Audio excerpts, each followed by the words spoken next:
Welcome back to the Man Advantage Rangers podcast, folks. This is Jamie, your host.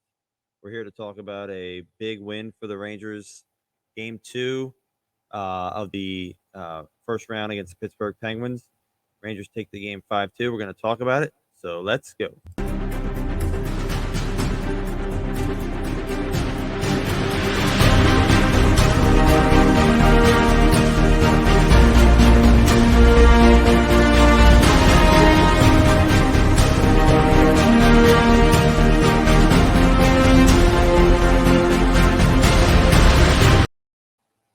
All right, guys, welcome back to the show. I'm Jamie, your host, talking Ranger hockey.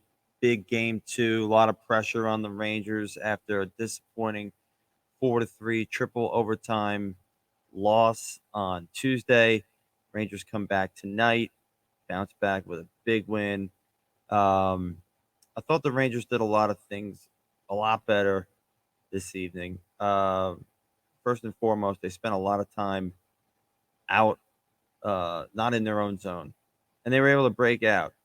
They were able to get a few more pucks to the net, um, and they stayed out of the box.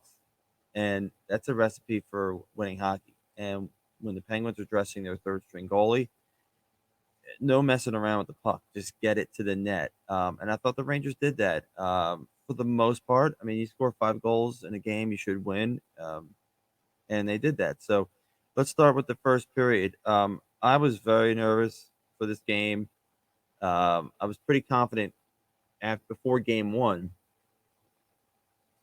But after that, just seeing the way the Rangers played, I was really hoping they were going to bounce back. And uh, no Ryan Lindgren, so he was a game time decision, and he kept going in and out of the game on Tuesday. He went back to the locker room, I think, twice, and I think that's the right move because you can't have him play for like 10 minutes and then be down to 5 defensemen the rest of the night. That's just not a recipe for uh, anything good to happen. So Lindgren out, Braun in, and Braun takes Lindgren's spot, playing his offside. And Barclay Goodrow was also um, absent from tonight's game, and he was replaced by Dryden Hunt. So Pittsburgh also had guys out. Of course, no Ricard Raquel after he got um, hit the hit from Ryan Lindgren, and no Brian Dumoulin on defense, and that's a big loss for them. So injuries around, after one game, guys are missing time already. So um, you know, game starts, and again, the Rangers. It just seemed like they just need to spend less time in their own zone. Uh, Pittsburgh has been doing a good job at the forecheck, so um, you know, um, they're playing the game, and the Rangers. I think we're having a little bit of the better of the play, and it's not as one sided as it was on Tuesday night. Of course, the Rangers take an early penalty, and then they kill it off, and they get a little momentum, and then they take another penalty late, and it's like, oh, but their penalty killing was good tonight. So they killed off the two penalties in the first period. Rangers were able to get a goal on a setup by the bread man, Fed Cop, who got it through, and the puck goes in. Strom did a good job. Got to give credit where it's due. He was standing right in front, drew two defensemen to him. So the Rangers take a 1-0 lead, but pretty quickly they gave it back, and just a bad turnover by Panarin. He's got to get that puck when you're going through the middle of the ice. That puck's got to be on your player stick who you're passing it to, or it's got to get deep. If it's a turnover, it's a bad thing. So of course it goes to Crosby. They come down, and then kind of a bad break, and the puck lands on Gensel's stick, and it's in the back of the net. It's like, oh, so but the Rangers get through it. It's 1-1. I'm like, all right, we got it. And second periods have been tough as of late. So even going back to the regular season, I thought that well, it's just one thing. The officials in the first period were letting a lot go. I mean, guys were getting hit, punched. The cross check call on Nemeth was. I heard Eddie Olczyk say that's a bad time um to do that cross check, and yeah, it is, but it's not a penalty. Like, come on, really? I mean, if you're gonna if you're gonna call that, you're gonna call it all night. And they did make a kind of a soft call on Marino, I think it was, on Pittsburgh, and I felt like that was a makeup call. And of course, Sullivan, who used to be an assistant coach of the Rangers, I always liked him, and now I can't stand him. Like, you know, uh, he's never wrong, and I, it's frustrating. All these, and I have a lot of respect for the Penguins. They have some great players, but boy, oh boy, they are a bunch of cheap shot muggers, and I feel like they're always doing something. Crosby too. I mean, we know his history, and you just feel like he gets the benefit of every doubt, and it's just really at this point nauseating. But so we go to the second period, and Marino takes a penalty, and the Rangers get a power play, and they cash in on it. They had a pretty good zone time on that one. I think the first unit was out a long, long time, and boy, Adam Fox, I like what Fox is doing on the power play. He's shooting the puck more. And by that, he's buying himself time and creating more offense, if that's even possible. I mean, he almost faked Boyle out of his skates. And I love Boyle. I mean, he's got a great, former Ranger and a great story and all that. But he made him look bad. And we got one at the point, and Fox with a good shot, and Stromer with the little deflection and back in the net 2-1. And all right, everything's hunky dory in Rangerland, power play goal. And just a couple minutes later, I think what the Penguins were questioning after Kreider's goal was there a high stick, because it obviously wasn't a high stick on the deflection, but before that play, I think in the corner there might have been a stick, a hand pass, or something like that. And I remember they were talking. You could see the assistant coach talking to the video coach, and so I don't know what we never got clarity on what they were actually questioning. But regardless, Rangers had some more zone time, and they spent way more time in Pittsburgh zone in the second period than last period, where it felt like Pittsburgh was on the power play the whole time. So, um, and Miller and Vetrano did a little back and forth, and then Vetrano one time. I love the fact that he shot the puck from where he did, and Kreider was Johnny on the spot. Bingo, back in the net, 3-1. Garden's rocking. I'm feeling a little better because I can kind of like take a breath, and um, so we move forward. And then the Rangers had another power play, and boy, they came close a couple other times. Panarin took a couple shots, missed the net. Pittsburgh was able to kill that off, and right after that, with just a couple minutes left in the second, Crosby gets up the ice. It looked like he took on like three or four guys, and I thought at first the Rangers did a decent job, like hounding them, and then kind of the puck just laid there, and I can't remember. I think it was Rust who shot it, and there was a rebound, and Crosby was right there, and I saw something on Twitter. Somebody said the bread man did back check, which he did, and Taka gave him a hard time about it, and you know what, he did skate back, but he didn't get a man. The camera was right on him. He didn't grab anybody, and you got to grab somebody. You got to get your stick in there, and and it got a little crazy there at the end of the second. Rangers do wind up having a 3-2 lead after two, and then we head to the third, and it's really like this is a huge period, and we got to win the period.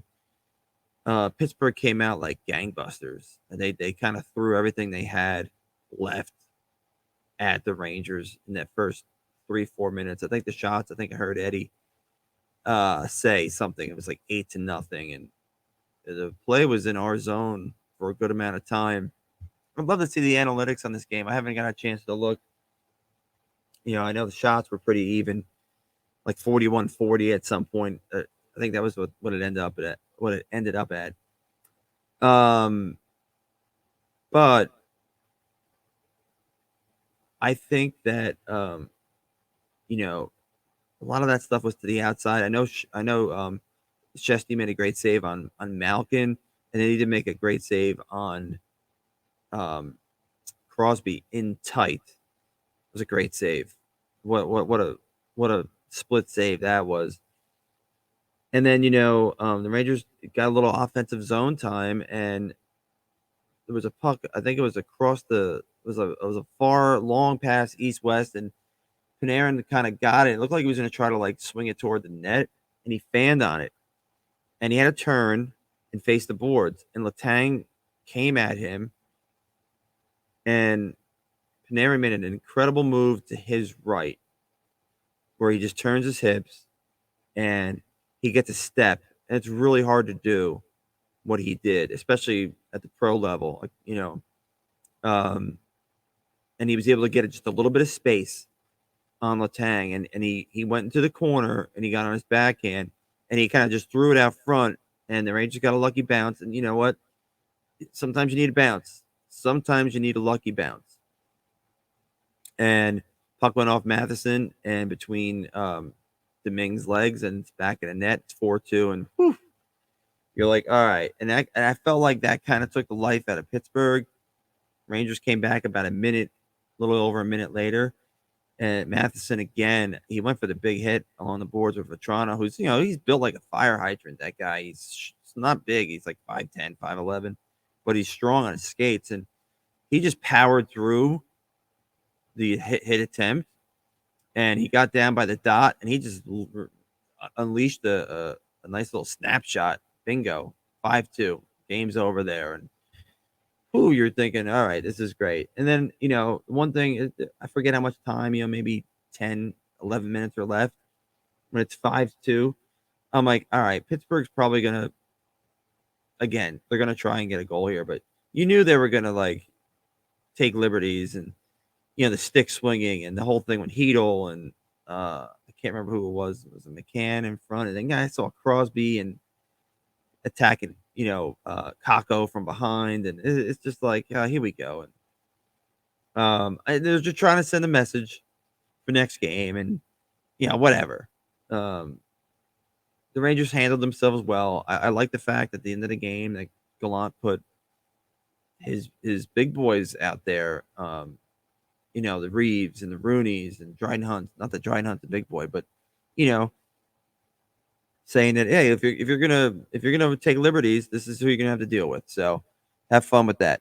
I did see during the game Reeves just absolutely destroyed Malkin in the corner. One of the hardest hits. That was a great hit.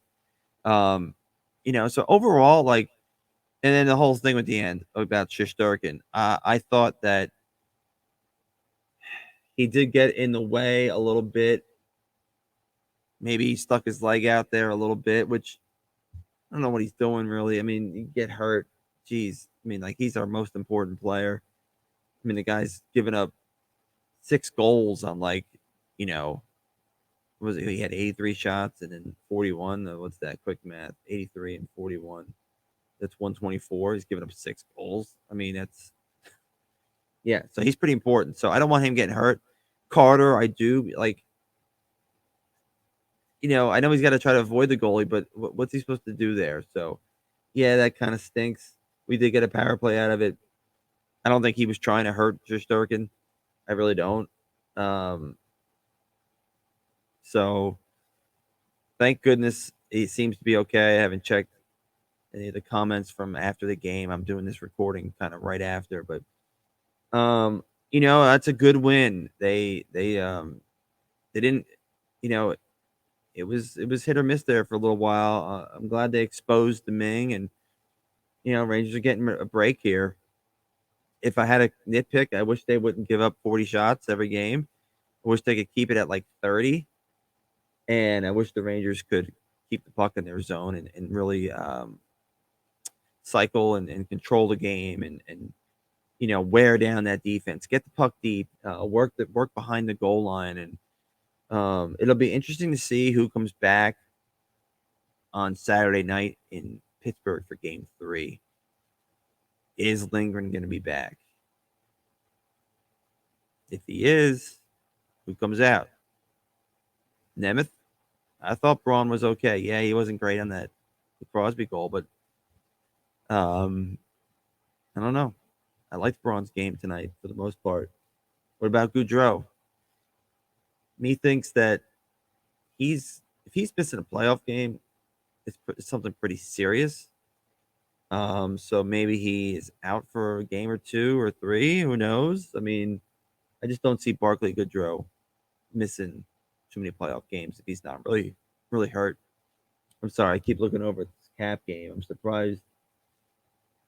At one time I'm just gonna.